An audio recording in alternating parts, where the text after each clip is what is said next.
నమస్కారం, వార్తలకి స్వాగతం. ఈనాటి ముఖ్యాంశాలు.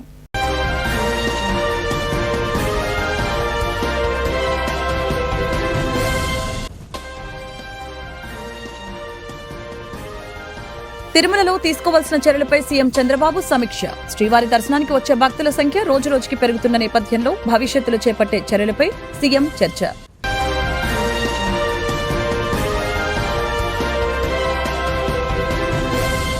ప్రకాశం జిల్లాలో పారిశ్రామిక వెలుగులకి మంత్రి నారా లోకేష్ శ్రీకారం. రిలయన్స్ సిబిజీ ప్లాంట్ కి మంత్రి లోకేష్ శంకుస్థాపన. రిలయన్స్ ప్రతినిధులతో కలిసి శంకుస్థాపన చేసిన మంత్రి. రాష్ట్రంలో 65,000 కోట్ల పెట్టుబడి పెట్టనున్న రిలయన్స్.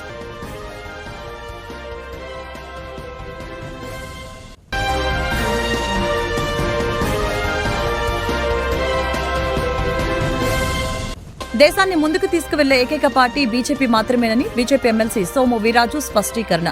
వికసిత్ భారత్ లక్ష్యంగా మోదీ ప్రతి రాష్ట్రాన్ని అభివృద్ధి చేసే దిశగా కృషి చేస్తున్నారన్న సోము వీర్రాజు. త్రికరణ శుద్ధితో కూటమి ప్రభుత్వం తీసుకున్న సంక్షేమ అభివృద్ధి నిర్ణయాలు ప్రజల్లోకి తీసుకువెళ్తామని వ్యాఖ్య. తిరుమలలో తీసుకోవాల్సిన చర్యలపై సీఎం చంద్రబాబు సమీక్ష సమావేశం నిర్వహించారు. శ్రీవారి దర్శనానికి వచ్చే భక్తుల సంఖ్య రోజురోజుకి పెరుగుతున్న నేపథ్యంలో భవిష్యత్తులో చేపట్టే చర్యలపై సీఎం చర్చించారు. తిరుమల తిరుపతి దేవస్థానంపై ముఖ్యమంత్రి చంద్రబాబు నాయుడు బుధవారం సచివాలయంలో సమీక్ష సమావేశం నిర్వహించారు. ఈ సందర్భంగా భక్తుల సౌకర్యాలు మెరుగుపరిచేందుకు గత 9 నెలల కాలంలో తీసుకున్న చర్యలపై టీటీడీ ప్రజెంటేషన్ ఇచ్చింది. పెరుగుతున్న భక్తుల రద్దీ నేపథ్యంలో భవిష్యత్తులో చేపట్టే చర్యలపై టీటీడీ పెద్దలతో సీఎం సమీక్ష జరిపారు. టీటీడీ దర్శనాలు, వసతితో పాటు వివిధ సేవలపై భక్తుల నుంచి సేకరించిన అభిప్రాయాలపై చర్చించడం జరిగింది. బ్రహ్మోత్సవాలు, రథసప్తమి, వైకుంఠ ఏకాదశి వంటి ప్రత్యేక సమయాలతో పాటు శ్రీవారి లడ్డూ ప్రసాదం, అన్నప్రసాదంలో తీసుకువచ్చిన మార్పులపై నివేదికను సీఎం చంద్రబాబుకి టీటీడీ ఇచ్చింది. గ్యాలరీలో సౌకర్యాల పెంపు, మరింత మంది భక్తులకి అవకాశం కల్పించేలా మాడవీధుల్లో ఏర్పాట్లు, అలిపిరిలో భక్తుల కోసం బేస్ క్యాంపు నిర్మాణం, శ్రీ పద్మావతి అమ్మవారి దేవాలయం అభివృద్ధి ప్రణాళిక, అమరావతిలోని శ్రీవారి దేవాలయం అభివృద్ధి పనులు వంటి అంశాలపై సమీక్షలో చర్చించినట్లు తెలుస్తోంది. తిరుమల ప్రతిష్ట పెంచడం, తిరుమల క్షేత్రాన్ని భక్తులకి మరింత దగ్గర చేయడం, సులభమైన సౌకర్యవంతమైన సేవలకు సంబంధించిన వివరాలను టీటీడీ అధికారుల్ని అడిగి తెలుసుకున్నారు.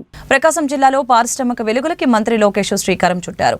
రిలయన్స్ సిబిజీ ప్లాంట్ కి మంత్రి లోకేష్ శంకుస్థాపన చేశారు. రిలయన్స్ సంస్థ రాష్ట్రంలో 65,000 కోట్ల పెట్టుబడి పెట్టనుండటంతో ప్రకాశంలో 2.50 లక్షల మందికి ఉపాధి కలగనుంది. జిల్లాలో పారిశ్రామిక వెలుగులకి కూటమి ప్రభుత్వం శ్రీకారం చుట్టింది. ప్రకాశం జిల్లా కనిగిరి నియోజకవర్గం పీసిపల్లి మండలం దివాకరపల్లి గ్రామ సమీపంలో రిలయన్స్ న్యూ ఎనర్జీ సంస్థ ఏర్పాటు చేయనున్న ఇంటిగ్రేటెడ్ కంప్రెస్డ్ బయోగ్యాస్ ప్లాంట్కి విద్య, ఐటీ శాఖల మంత్రి నారా లోకేష్ ఈరోజు శంకుస్థాపన చేశారు.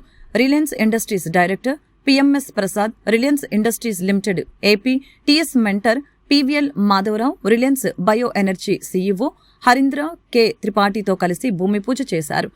దివాకరపల్లి వద్ద 475 ఎకరాల్లో 139 కోట్ల పెట్టుబడులతో 100 టన్నుల సామర్థ్యంతో రిలయన్స్ సంస్థ సిబిజీ ప్లాంట్ని ఏర్పాటు చేస్తుందని తెలియజేశారు. రిలయన్స్ సంస్థ రాష్ట్రంలో 65,000 కోట్ల పెట్టుబడితో ఈ ప్లాంట్ని స్థాపించనుంది. తద్వారా 2.50 లక్షల మందికి ఉద్యోగ ఉపాధి అవకాశాలు లభించనున్నాయి. రిలయన్స్ దేశంలో 4 సిబిజీ హబ్లను ఏర్పాటు చేయనుండగా అందులో ఒకటి ప్రకాశం జిల్లాలో ఏర్పాటు చేస్తోంది. ముందుగా ప్లాంట్ ఆవరణలోకి చేరుకున్న మంత్రి లోకేష్ కి కూటమి ప్రజా ప్రతినిధులు, టీడీపీ నాయకులు, కార్యకర్తలు ఘన స్వాగతం పలికారు.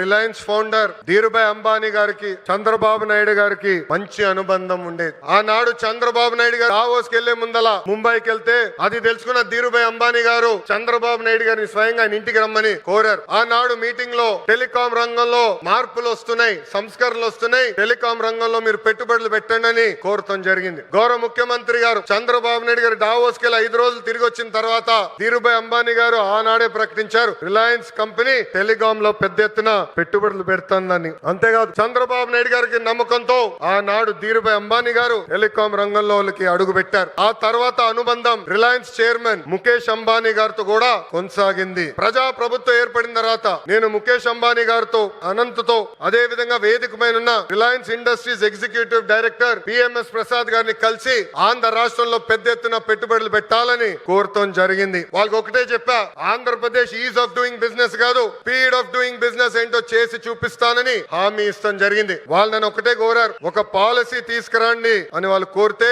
నేను అనంతకు ఒక ప్రామిస్ చేశా, 21 రోజుల్లో ఇంటిగ్రేటెడ్ క్లీన్ ఎనర్జీ పాలసీ తీసుకొస్తానని చెప్తాం జరిగింది. వేదిక మీద ఉన్న గొట్టపాటి రవి గారి నాయకత్వంలో విజయానంద్ గారు నేను అందరం కలిసి 30 రోజుల్లో ఈ పాలసీ తీసుకొస్తాం జరిగింది. పాలసీ తీసుకొచ్చిన తర్వాత నేను రవి అన్న కూర్చుని మొదటి 100 ప్లాంట్లు మన ప్రకాశం జిల్లాకి తీసుకురావాలని నిర్ణయిస్తాం జరిగింది. నేను చెప్పాను పాదయాత్ర నాలో చాలా మార్పు తీసుకొచ్చిందని. నా ఇప్పుడు కూడా బాగా గుర్తు, ప్రతిరోజు 15 నుంచి 20 కిలోమీటర్లు నడిచి కరెక్ట్ గా 7:30-8 నైట్ హాల్ట్ వెళ్ళిన తర్వాత బూట్లు తీసేసి ఐస్ నీళ్ళలో కాలు పెట్టేవాడు. సరదాగా నాయకులందరం కూర్చుని మాట్లాడుకునే వాళ్ళం. దాంట్లో ఉగ్ర నరసింహారెడ్డి గారు కూడా ఉండేవారు. గంటల తరబడి మాట్లాడుకునే వాళ్ళం. మన ప్రాంతానికి ఏం మార్పు తీసుకురావాలని దానిపైన మేము చర్చించేవాళ్ళం. అప్పుడు ఆనాడే ఉగ్ర నరసింహారెడ్డి గారు నాకు చెప్పారు, మా ప్రాంతంలో వలసలుగా నిరుద్యోగ యువకులు, రైతులు ఇతర ప్రాంతానికి వెళ్తున్నారు, దానికి చెక్కు పెట్టాల్సిన బాధ్యత మన పైన ఉంది బాబు అని చెప్పారు. అది గుర్తు పెట్టుకుని నేను గొట్టిపాటి రవి గారు కలిసి మొదటి ప్లాంట్ మన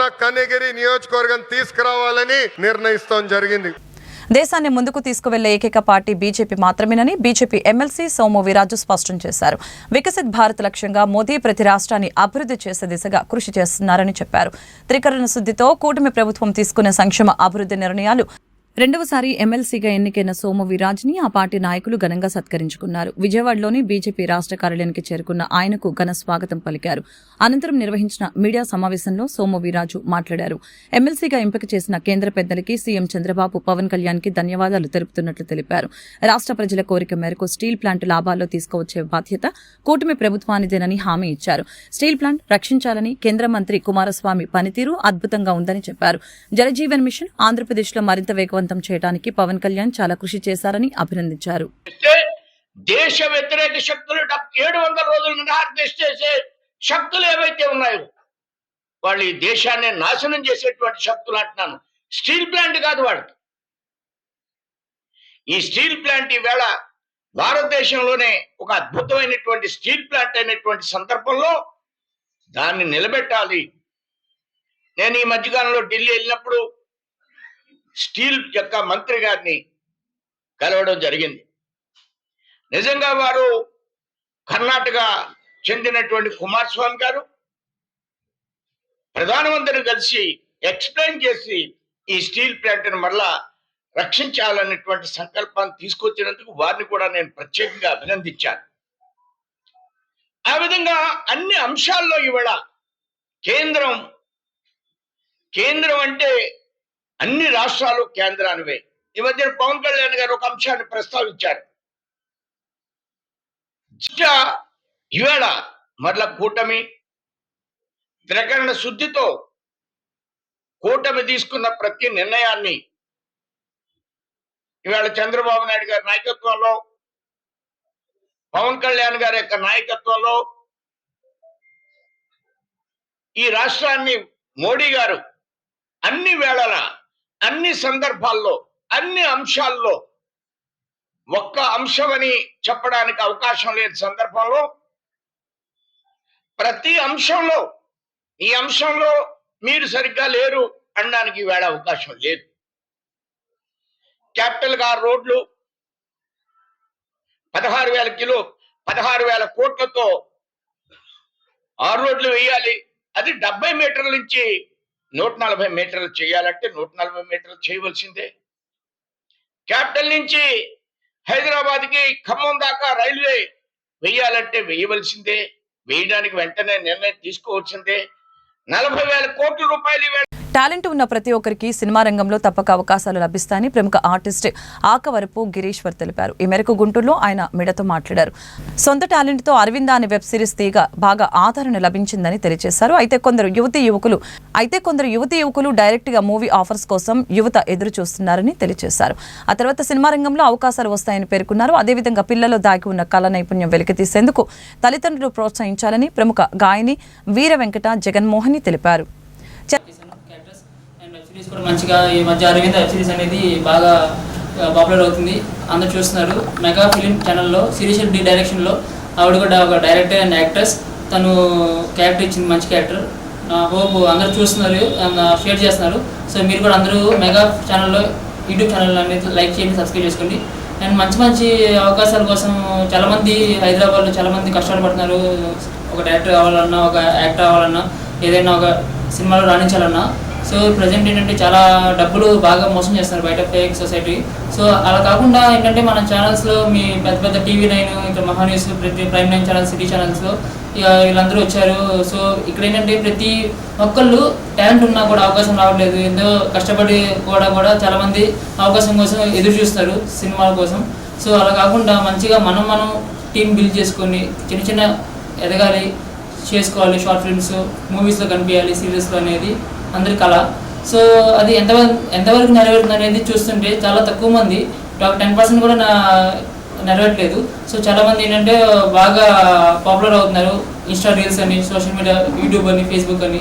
అలా కాకుండా మనం మంచి స్టోరీ రాసుకొని మనం తీసి మంచిగా రేపు మన డైరెక్టర్ గారికి, ప్రొడ్యూసర్స్కి, దిల్ రాజు గారికి అయినా, మన పూరి జగన్నాథ్ గారికి, మన త్రివిక్రమ్ గారికి, వీళ్ళకి రాజమౌళి గారికి, వీళ్ళందరికీ మనం చేయాలంటే వాళ్ళకి ఏదో ఉండాలి మనలో. సో వాళ్ళ దగ్గరికి వెళ్ళాలంటే మనం ఏదో మంచిగా చేసి క్యారెక్టర్స్ కానీ మంచిగా డైరెక్షన్ చేసి వాళ్ళకి చూపిస్తే వాళ్ళకి మనకి సినిమాలో అనేది ఛాన్సెస్ అనేది ఉంటుంది. సో మనం కృషి చేయాలి. అంతకంటే ముందు మనకి టాలెంట్, ఎంకరేజ్మెంట్ ఉండాలి, ఫ్యామిలీ మెంబర్స్ సపోర్ట్ ఉండాలి, ఫస్ట్ ఆఫ్ ఆల్ ఫైనాన్షియల్గా సపోర్ట్ ఉండాలి, ప్లస్ బ్యాక్గ్రౌండ్ ఉండాలి. ఇంకా చాలా మనం అనుకున్నవి చేయాలంటే చాలా కష్టపడాలి. సినిమా ఇండస్ట్రీ అంటే అంత ఈజీ కాదు. కానీ కళాంతలు ఎప్పుడు మనం నమ్ముకుంటే ఇండస్ట్రీ అనేది మనకి దారి చూపిస్తుంది ఏదో రకంగా అనేది నేను గట్టిగా నమ్మకం చెప్తున్నాను. ఇంకోటి మనకి కావాల్సింది ఏంటంటే మెయిన్ ఇక్కడ ఒక్కొక్కరు ఒక్కొక్క ఫీల్డ్లో ఉంటారు. కెమెరామెన్ ఒకళ్ళు, అసిస్టెంట్గా ఒకళ్ళు, తర్వాత ఏడీగా పనిచేసిన వాళ్ళు ఉన్నారు. సో చాలామంది చాలా రకాలుగా ట్రై చేస్తారు. సో మన గోల్ ఏంటంటే మనం రీచ్ అవ్వాలి ఎప్పటికైనా. అది నా కళ, నా dream. Thank you very much. అందరికీ నమస్కారం అండి. నా పేరు వీర వెంకట జగన్మోహిని. మా బాబు, 2 బాబులు నాకు. పెద్ద బాబు వెబ్ సిరీస్, షార్ట్ ఫిల్మ్స్ అవి చేశాడు, అరవింద. అవి ప్యాషన్ యాక్టింగ్ అంటే. మా బాబుకి ఇలాంటి ఎంతోమంది పిల్లలకి కళల పట్ల అభిమానం ఉన్న వాళ్ళకి డైరెక్టర్స్, ఇండస్ట్రీ మంచి అవకాశాలు ఇవ్వాలని హృదయపూర్వకంగా మనస్ఫూర్తి కోరుకుంటున్నాను. పేరెంట్స్ కూడా చాలా ఎంకరేజ్ చేస్తున్నారు. ఇంకా ఎంకరేజ్ చేసి కళల పట్ల, ప్రాచీన కళల పట్ల ఇంకా అభివృద్ధి రావాలని అందరినీ మనస్ఫూర్తిగా కోరుకుంటున్నాను. పాటలైనా, యాక్టింగ్ అయినా, ఏదైనా కళలు, నాట్యం అయినా పిల్లలకి నేర్పించి మంచి వృత్తిలోకి రావాలని మనస్ఫూర్తిగా కోరుకుంటున్నాను. చంద్రబాబు ఎన్నికల సమయంలో హామీ ఇచ్చిన విధంగా విద్యుత్ కాంట్రాక్ట్ కార్మికుల్ని పర్మనెంట్ చేయాలని United electricity contract workers union గౌరవ అధ్యక్షులు బి లక్ష్మణరావు డిమాండ్ చేశారు. బుధవారం ఉదయం నగరంలోని బ్రాడీపేటలో కల సిపిఎం కార్యాలయంలో ఏర్పాటు చేసిన మీడియా సమావేశంలో ఆయన మాట్లాడారు. ఈ నెల 7వ తేదీన విజయవాడలోని సిఎండి కార్యాలయం వద్ద ధర్నా చేపడుతున్నట్లు వెల్లడించారు. శాఖలో పనిచేస్తున్నటువంటి కాంట్రాక్ట్ వర్కర్స్ సమస్యల పరిష్కారం కోసం 7వ తారీఖున సిఎండి కార్యాలయం వద్ద ధర్నా చేపట్టబోతా ఉన్నాం. ఈ ధర్నాలో కార్మికులు పెద్ద ఎత్తున పాల్గొనాలని చెప్పేసి పిలుపునిస్తా ఉన్నాం. 2012లో పిఆర్సీ పెంచిన తర్వాత ఆ ఏరియర్స్ని ఇంతవరకు కార్మికులకు ఖాతాలో జమ చేయలేదు. కాబట్టి తక్షణమే ఏరియర్స్ని వెంటనే ఇవ్వాలని చెప్పేసి, అదేవిధంగా షిఫ్ట్ ఆపరేటర్లుగా పనిచేస్తున్నటువంటి వాళ్ళకి వేతనాల మధ్య వ్యత్యాసాలు ఉన్నాయి. వేతనాల మధ్య వ్యత్యాసాలు వెంటనే తొలగించి అందరికీ సమాన పనికి సమాన వేతనం ఇవ్వాలని చెప్పేసి కోరుతా ఉన్నాం. వీటన్నిటితో పాటు ఈరోజు పెద్ద ఎత్తున మా ప్రభుత్వం వస్తే కాంట్రాక్ట్ కార్మికులను ఆదుకుంటామని చెప్పేసి కొత్త ప్రభుత్వం, కూటమి ప్రభుత్వం హామీ ఇచ్చింది. ప్రభుత్వం వచ్చి ఇప్పటికి 10 నెలలు అవుతా ఉంది. కాంట్రాక్ట్ కార్మికుల సమస్యలు కనీసం చర్చకు కూడా రానటువంటి నేపథ్యంలో ఈ సమస్యలన్నీ చర్చించాలని చెప్పేసి తెలంగాణ ప్రభుత్వం ఏదైతే 43,000 వేతనం ఇస్తుందో ఆ విధంగా ఇక్కడ డైరెక్ట్ పేమెంట్ ఇవ్వాలని చెప్పేసి కూడా కార్మికులు కోరుతా ఉన్నారు. ఈ సమస్యలేవి చర్చకు రాని కారణంగా 7వ తారీఖు జరిగేటటువంటి ధర్నాలో కార్మికులు తమ గొంతును వినిపించడం కోసం పెద్ద ఎత్తున కదిలి రావాలని చెప్పేసి పిలుపునిస్తా ఉన్నాం. గుంటూరు శంకర్ విలాస్ బ్రిడ్జి నిర్మాణానికి 18 నెలల సమయం పడుతుందని జిల్లా కలెక్టర్ ఎస్ నాగలక్ష్మి తెలిపారు. మంగళవారం సాయంత్రం నగరంలోని జిల్లా కలెక్టర్ కార్యాలయంలో కల డిఆర్సీ సమావేశ మందిరంలో ఏర్పాటు చేసిన మీడియా సమావేశంలో కలెక్టర్ నాగలక్ష్మి మాట్లాడారు. ప్రత్యామ్నాయ సర్వీస్ రోడ్డు నిర్మాణం చేసిన అనంతరం శంకర్ విలాస్ బ్రిడ్జి కూల్చడం జరుగుతుందని ఈ సందర్భంగా తెలిపారు. సమావేశంలో జిల్లా ఎస్పీ సతీష్ కుమార్, నగర కమిషనర్ పులి శ్రీనివాసులు, నగర ట్రాఫిక్ డీఎస్పీ రమేష్, పలువురు అధికారులు పాల్గొన్నారు. ఇంకా ఒకటి కొంచెం ప్రజల మధ్యలో డిస్కషన్ కానీ మా దగ్గరికి వచ్చినప్పుడు రిప్రజెంటేషన్స్, రిక్వెస్ట్లు ఏమొస్తున్నాయంటే జంక్షన్ టు జంక్షన్ చేయొచ్చు కదా, మనకి ఏదైతే TB college Hindu college junction అంటారో అక్కడి నుంచి అవతల సైడ్ లక్ష్మీపురం రోడ్ జాయినింగ్ వరకు మనం ఏదైతే అమరావతి రోడ్కి టర్న్ చేస్తామో ఆ జంక్షన్ వరకు చేయొచ్చు కదా అనేది కూడా రిక్వైర్మెంట్ వస్తుంది. సో ఇప్పుడు ప్రస్తుతం మనం ఏంటంటే ఆ లాస్ట్ వరకు వెళ్ళకుండా, ఎందుకంటే లాస్ట్ వరకు వెళ్ళడం అనేది పెద్ద ఇష్యూ కాదు, కానీ అక్కడ కూడా ఫర్దర్ ల్యాండ్ అక్విజిషన్ అనేది చేయాల్సి వస్తుంది. ఇన్ ద సెన్స్ అక్కడ కూడా మనము ఇంత పెద్ద ఫ్లైఓవర్ని తీసుకెళ్ళి కరెక్ట్గా సిగ్నల్లో కలిపినప్పుడు అక్కడ సిగ్నల్లో ఆల్రెడీ ఉన్న రోడ్స్ని దీన్ని అంతా ఫ్రీగా చేయాలంటే మనకి ఒక 50 మీటర్ రౌండ్ అబౌట్, అంటే మనము 50 మీటర్ రోటరీ అనేది డిజైన్ చేయాల్సి వస్తుంది, which involves further acquisition. So నేను ముందే చెప్పాను కదా, ప్రతి ఏరియాలో కూడా మనకి what is the minimum possible land or minimum possible discomfort with which you can get maximum output. So ఆ పద్ధతిలో వెళ్ళడం జరిగింది. So that is why we have avoided that. అది డిస్కషన్ జరగకుండా అట్లా అయితే కాదు, బికాస్ మనకి ఇక్కడ స్టేక్ హోల్డర్ మీటింగ్స్లో ఏజెన్సీస్తో multiple times this discussion happened, but to avoid further further approve from public it was dropped. Next చాలామంది ఏంటంటే ఫ్లైఓవర్ లాగా ఆర్ఓబి హైట్ తగ్గించవచ్చు కదా అనేది ఒక డిస్కషన్ ఉంది.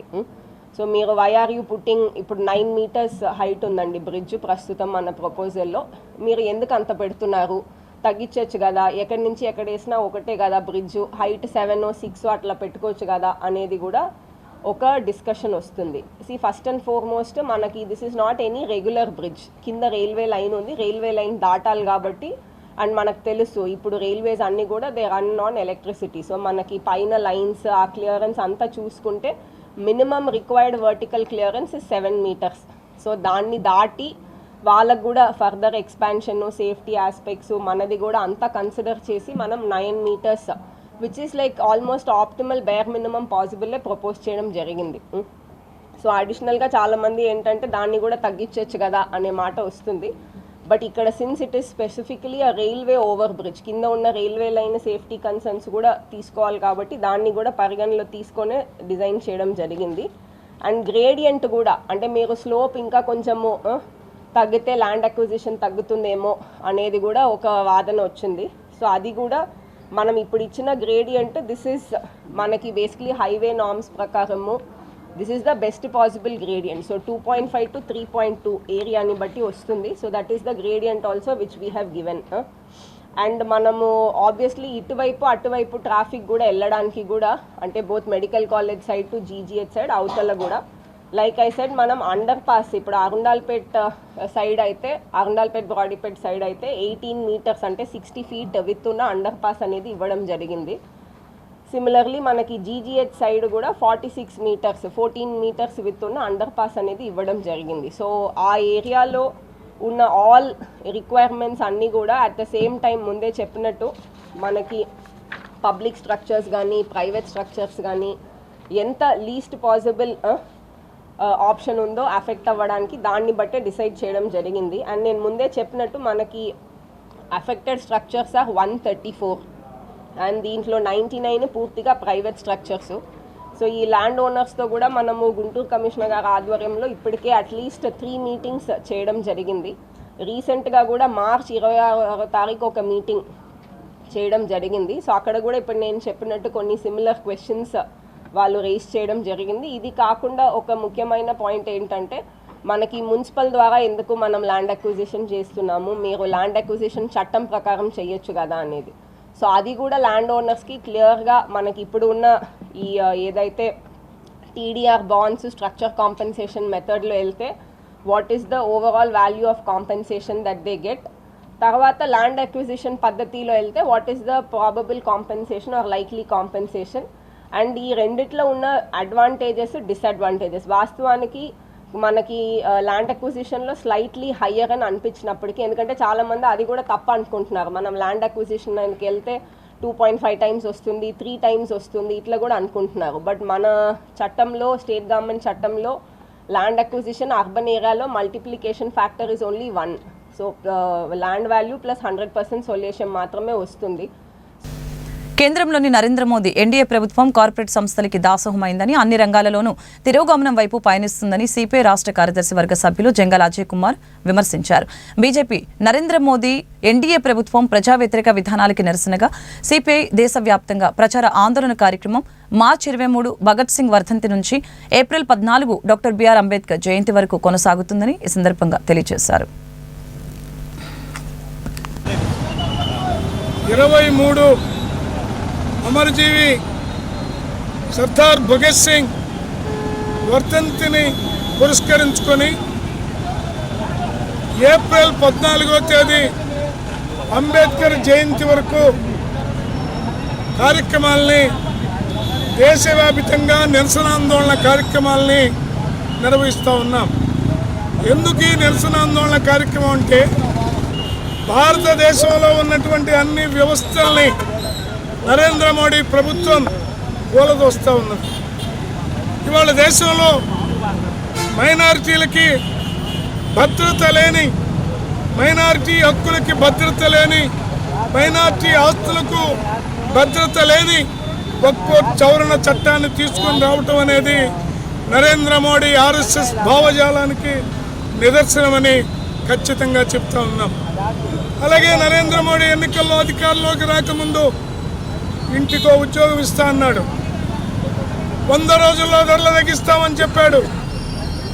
రైతుల్ని ఆత్మహత్యల నుంచి రక్షించి దేశంలో వ్యవసాయ రంగ అభివృద్ధికి అనేక పథకాలను ప్రవేశపెడతానని చెప్పాడు. అలాగే నిరుద్యోగులు లేని భారతాన్ని సృష్టిస్తానని, అందుకు విదేశాల్లో ఉన్నటువంటి నల్లధనాన్ని తీసుకొని వచ్చి ఇక్కడ పెట్టుబడులు పెట్టి పరిశ్రమలు పెడతానని చెప్పాడు. వీటిల్లో ఒక్కటంటే ఒక్కటి కూడా అమలు జరపని అబద్ధాల ప్రధానమంత్రి ఎవరన్నా ఉన్నారంటే, ప్రపంచ చరిత్రలో అబద్ధాల పోటీ పెడితే నరేంద్ర మోడీకి ఫస్ట్ ప్రైజ్ రావటం పక్కా అని చెప్పి ఈ సందర్భంగా తెలియజేస్తూ ఉన్నా. అలాగే నరేంద్ర మోడీ వచ్చిన తర్వాత మనుషుల మధ్య వైషమ్యాలు రెచ్చగొట్టి మరి ప్రచార ఆందోళన కార్యక్రమాన్ని నిర్వహిస్తా ఉన్నాం. భగత్ సింగ్, రాజ్గురు, సుఖదేవ్ ఏదైతే పోరాట యోధుల వర్ధంతి సందర్భంగా ఆ రోజున కార్యక్రమాన్ని ప్రారంభించి ఈ నెల మరి 14వ తారీఖున మరి బిఆర్ అంబేద్కర్ గారి జయంతి సందర్భంగా ఈ ప్రచార ఆందోళన కార్యక్రమాన్ని కూడా ముగించాలని దేశవ్యాప్తంగా జరుగుతున్న ప్రచార ఆందోళన కార్యక్రమాల్లో భాగంగా ఈరోజు ఈ కార్యక్రమాన్ని నిర్వహిస్తూ ఉన్నాం. అట్లాగే మరి మోడీ గారు ఈ 11 సంవత్సరాల అధికారంలో అనేకమైనటువంటి ప్రజా వ్యతిరేక విధానాలు పాటిస్తూ ఉన్నాడు. ఆయన చెప్పిన ఎన్నికల హామీలు ఇచ్చిన హామీ ఏది కూడా నెరవేర్చిన పరిస్థితి ఓ పక్క కనపడుతూ ఉంది. దానికి తోడు ఈ రాష్ట్రంలో కూడా అదే పరిస్థితి. గత ప్రభుత్వం కానీ ఈ కూటమి ప్రభుత్వం కూడా ప్రజల్ని పట్టించుకోలేని పరిస్థితులు. మరి ఈ రోజున కమ్యూనిస్ట్ పార్టీగా, ప్రజల పార్టీగా ఈ ప్రజా ఆందోళన కార్యక్రమాన్ని నిర్వహిస్తూ ఉన్నాం. గతంలో మరి మోడీ గారు అధికారంలో రాకముందు మరి ఉన్న డాలర్ రేటు ఇలా మరి డబుల్ అయిపోయింది. అట్లాగే పెట్రోల్, డీజిల్ మరి ఆ రోజు ఉన్నటువంటి రేట్లను చూస్తే మరి ఈ రోజుకి పొంతం లేకుండా పోతూ ఉంది. మరి దాని ఫలితంగా నిత్యావసరకుల ధరలన్నీ కూడా పెరిగిపోయి ప్రజలు తినలేని పరిస్థితి, కొనలేని పరిస్థితి జరుగుతూ ఉంది. ఇవన్నీ అరికట్టలేని మోడీ గారు ఒకటి మరి హిందుత్వ ఎజెండాతోటి దేశంలో హిందువులు ఎక్కువ ఉన్నారు కాబట్టి ఆ ఓట్ల కోసం హిందూ అజెండాను ముందుకు తీసుకువెళ్తున్నాడు తప్ప దేశ ప్రజల సంక్షేమాన్ని ఏమాత్రం కూడా పట్టించుకోని పరిస్థితులు ఈ ప్రచార ఆందోళన కార్యక్రమాన్ని నిర్వహిస్తూ ఉన్నాం. ఈ ప్రచార ఆందోళన కార్యక్రమాలు నగరంలోని అన్ని మరి డివిజన్లో కూడా నిర్వహించి ముందుకెళ్ళబోతా ఉన్నాం. దీనికి నగర ప్రజలు సహకరించాల్సిందిగా, మోడీ ఆర్థిక విధానాలను వ్యతిరేకించాల్సిందిగా కోరుతా ఉన్నాను. వార్తలు ముగించే ముందు ముఖ్యాంశాలు మరొకసారి.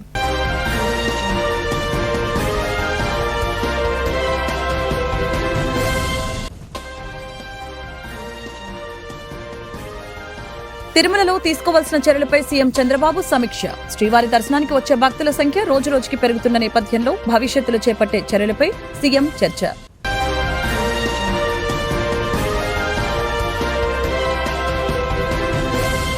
ప్రకాశం జిల్లాలో పారిశ్రామిక వెలుగులకి మంత్రి నారా లోకేష్ శ్రీకారం. రిలయన్స్ సిబిజీ ప్లాంట్ కి మంత్రి లోకేష్ శంకుస్థాపన. రిలయన్స్ ప్రతినిధులతో కలిసి శంకుస్థాపన చేసిన మంత్రి. రాష్ట్రంలో 65,000 కోట్ల పెట్టుబడి పెట్టనున్న రిలయన్స్.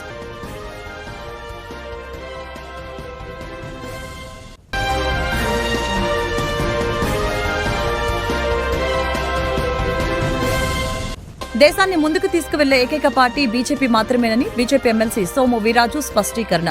వికసిత్ భారత్ లక్ష్యంగా మోదీ ప్రతి రాష్ట్రాన్ని అభివృద్ధి చేసే దిశగా కృషి చేస్తున్నారన్న సోము వీర్రాజు. త్రికరణ శుద్ధితో కూటమి ప్రభుత్వం తీసుకున్న సంక్షేమ అభివృద్ధి నిర్ణయాలు ప్రజల్లోకి తీసుకువెళ్తామని వ్యాఖ్య. ఈ వార్తలు ఇంతటితో సమాప్తం. మరొక బులెటిన్లో మళ్ళీ కలుద్దాం. నమస్కారం.